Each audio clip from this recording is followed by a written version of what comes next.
Cheers, BookTube. I am back. I am here for the Meet the BookTuber Tag. And I'm here with my jolly cup of eggnog. Plain eggnog. Mm-mm. Nice and cold, just coats the throat. I love it. Anyway, so there's been a BookTube tag going around.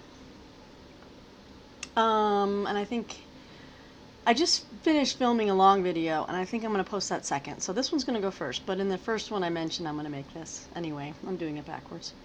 I kind of did the BookTube newbie tag a few months ago when I first started my channel, but I've had a lot of new subscribers since then, so I figured this little tag came along. It's going to be really quick, won't be a long video. I thought it might be a nifty way just to give a little update to folks who maybe haven't gone all the way back into my my video archives to watch that first one. And I'm hoping by now these are far less painful than that first one was for me, having never done it before. And Boomer, please sit. Okay, they always do this. They always get a little antsy when I'm on camera. Even with 2 weeks of me not doing anything, they still get a little feisty. You want your dinner? Okay, I'm going to feed the dog dinner after this, so we're going to have to really zoom through these. Okay, so please give your name, age, and location. So my name is Peggy Kurkowski. I am 47 years old.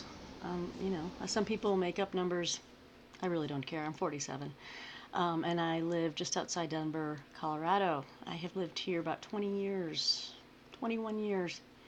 But I'm originally from Michigan, from Detroit, Michigan. Still very Detroit oriented in my mind as far as I got a lot of family back there, and you know, I grew up rooting for certain teams, so you know, I'm still very much a Detroit girl in Colorado, but you know, Colorado is my home. I wouldn't, I couldn't imagine any place else in the United States I'd want to live. Beautiful Front Range, Rocky Mountains, Front Range, Rocky Mountains, Longs Peak, Pikes Peak, all are out there. I'm out my window every day and on my drive to work. I'm extremely lucky, extremely blessed to be here. So, that's who I am. All right. And question 2, do you have any siblings? And if, where do you come in the sibling order? I have one other sibling, and I am the youngest. I have an older sister. She is, well, if I said how many years older, then I give away her age. She doesn't care. She's 4 years older than me. And we're best friends. She's my best friend. We get along fabulous. We have a very similar sense of humor. We make each other laugh. Like, you know, the inside jokes that other people just don't get. She cracks me up. You're the best, sis. You're the best. Yeah. All right. Question 3. What do you do for work or university? Well, I work. I've been working since I was 16 years old, and I work in a nonprofit higher education IT association, and I am a copywriter. Prior to that, I worked in marketing, but I'm doing what I love right now, and I really enjoy it. And I recently fulfilled a lifelong goal, a bucket list goal, if you will, and I got my my bachelor's degree in history from American Public University, and I'm very proud of that. In fact, that was one of my major gifts for Christmas. Oh, we moved it upstairs. I was going to kind of show it, but Martine bought me this beautiful matted frame for it. So we still have to hang it. I'm thinking I might put it up right behind where the Christmas tree is right now. Might have to move the other thing, but it might go behind a tree. And there's our tree. Isn't that pretty? Oh, we're gonna leave the tree up till about January 6th.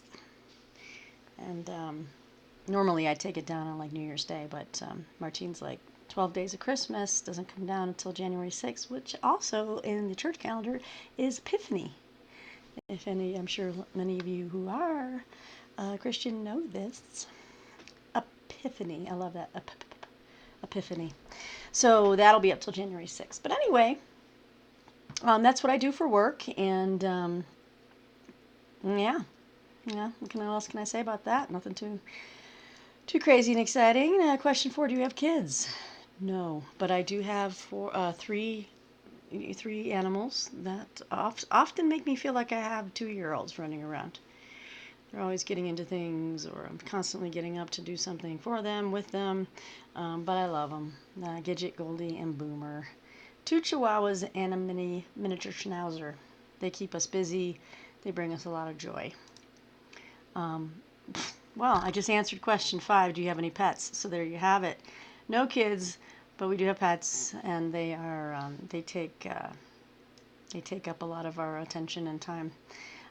Question 6, interesting question. I'm not sure why this is on here. Can you drive? Well, yes, and quite well, I might add. Yeah, I can drive a stick. I can drive an automatic. People assume because I was in the Air Force, oh, did you fly jets? I was like, no, not everyone who is in the Air Force is a pilot. It would have been cool though, but no. So yeah, I do drive. And question 7, what is or was your favorite subject at school? So when I was younger, I would, it's hard to say. I really enjoyed English, and I enjoyed all like the stories that we would read, and it was a fine line for a while whether I was going to get a degree in English or history. Um, but then I don't know, history just kept growing on me and growing on me and growing on me. So I would say it began with English, but then I kind of moved into history as my favorite subject, and it still is here at the history shelf. All right, number 8. What is your favorite color? My favorite color is blue. Um, Certain shades of blue. Um, I like a nice deep indigo. Mm, well, really, I like all kinds of blue. Got a blue flannel on. You know, pretty standard answer. A lot of people like blue. What is your favorite smell? Question 9. That is a great question. One of my all-time favorite smells is the smell of cherry blossom trees. There's some around here that in spring, once they bloom, and it's only very fleeting. It's like for maybe less than a week or something. But whenever I get that scent, it freezes me. I have to stand there and I just love cherry blossom smell. I've often said that in my idea, there's a part of heaven, there has to be, where it's just just an endless orchard of ever blooming cherry blossom trees, and just that smell. It's so beautiful. I mean, you can't even, people try to replicate it in perfumes, but the smell of actually just a tree blooming cherry blossom, you can't beat it. And then the final question: what is your favorite book or top 3? Well, I wasn't prepared for that because I'm never prepared to say I have favorites, like, oh, this is number 1, this is number 2, this is number 3. I mean, I can say what books are very important to me. I know for certain when if I'm going to name 3, that one of them is going to be the Bible, and particularly the New Testament with the Gospels. Those are beautiful, and they instruct, and they feed my soul and my spirit, and I love it. So I would say number 1 would be the Bible and the Gospels in particular. And number 2, gosh darn it, I hate having to nail things. I've read so many books, as we all have across our lives, and I can't really. There've been some really, really good ones. I can't say like the book that does stand out, but I look back at it now and I'm like, wow, this was just really heavy, mechanical, artless prose, but the ideas behind it were really new to me at the time. Is when I first read The Fountainhead when I was younger, in my early 20s. Early to mid 20s. I was in the military, so like for 4 years there, I was working all the time, and I didn't have a lot of time to read. But So in my 20s, I read The Fountainhead, and I remember it made me think that the world could look a little different. You know what I mean? Than what it was being portrayed as all the time. That there could be a way of describing how certain people are acting, or uh, what their what kind of philosophy they're trying to push, or an agenda they're trying to push. And I think the thing about The Fountainhead that I really liked was the independence of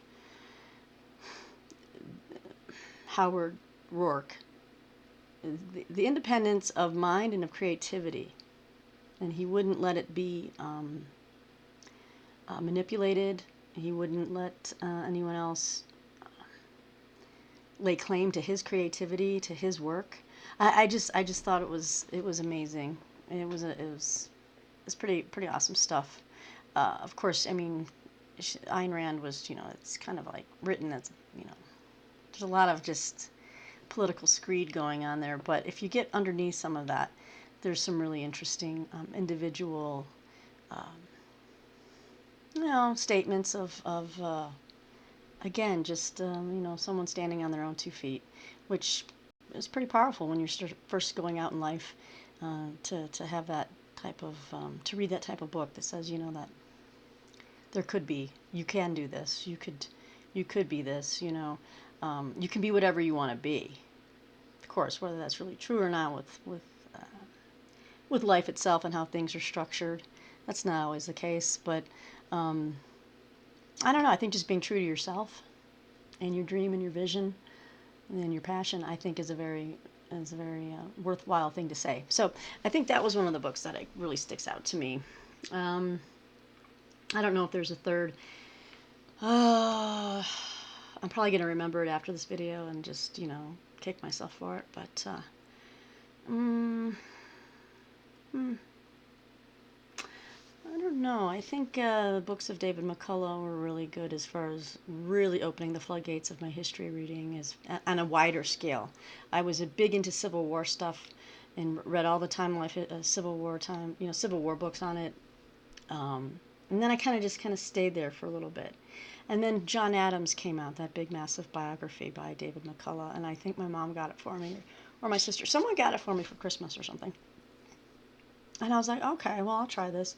And it was, because it wasn't even my time period that I was interested in, but it just opened the world up, the world of history up even further for me. And then I got into it, and I was like, oh, okay, so um, pre-revolutionary America, revolutionary America, and then it just kind of, and then reading him, and then being referenced to other people and other historians, it was like this trickle effect, this domino effect, and it opened up everything. And so now I can't really say that there's any area of history or an era or time frame that I'm not interested in, because I am. So you'll hear me say on this channel a lot, oh, I'm really into Middle Eastern history. Oh, I'm into African studies. Oh, I'm into this. Well, I'm into all of it because it's all, there's something to learn, and I love it. So there you have it. Long answer there. But there was the 10 questions for Meet the BookTuber Tag. Still sipping on my eggnog. I'm going to upload this video first, and then there's a long video following after that. So just beware. What I'm trying to make up for lost time. So many things I want to talk to you guys about. I have used books from thrift books that have arrived in the mail. I want to make a video to cover my used book haul. I received a very, very big box from bookoutlet.com while I was sick, and I haven't opened the box yet because I would like to show those books on camera. And I've got a huge naval history book haul coming up, you guys. Samuel Eliot Morison, who I was turned on to by Mark Richardson and Steve Donahue, who both raved about him. I did buy one of his books, The Two Ocean War, I think. I have it down here. I bought it used, but this one is his 14-volume set that the U.S. Naval Institute Press has put out, and I had a huge deal on it as a member, and there was a half off, like holiday pricing, free shipping. The only thing I paid extra was tax. So I got like 14 volumes of his entire American naval action during World War II for like $120. You can't beat that. So that's going to be a massive haul, and that's going to be its own video. So those are also ready to go, and I need to, now that I'm feeling better and I can start making these videos, I can start unboxing things and start putting things away. Anyway, guys, that's it. If you have any questions for me, want to know more about this booktuber right here, comments are below. And I hope you're having a fabulous Christmas. I am gonna feed the dogs. I'm gonna go maybe read a little bit. Might watch a police procedural or something like this. Definitely looking forward to continuing White Nights by Anne Cleves. Really enjoying this new series. I love discovering a new series. I also need to start reading the next book in the Elizabeth Peters series, which I've been so tickled the last week and a half, 2 weeks. Steve has mentioned her more and more, and and I think it's because she has a new book coming out about writing and how she writes these mysteries. But he's right. The Inspector Lindley novels are great. I've read 3 of them. I have the 4th one ready to go on my nightstand as well. And I'm gonna go in order, and and I guess they get bigger as they go. I'm looking forward to it. But there's a lot of good writers out there, a lot of good mystery and detective stories out there. I'm just loving it. So anyway, guys, I will call it quits on this one, and hopefully I will be able to make another video here in the next day or 2. So in the meantime, it's good to see you guys. Take care. Be well. Talk to you soon. Bye.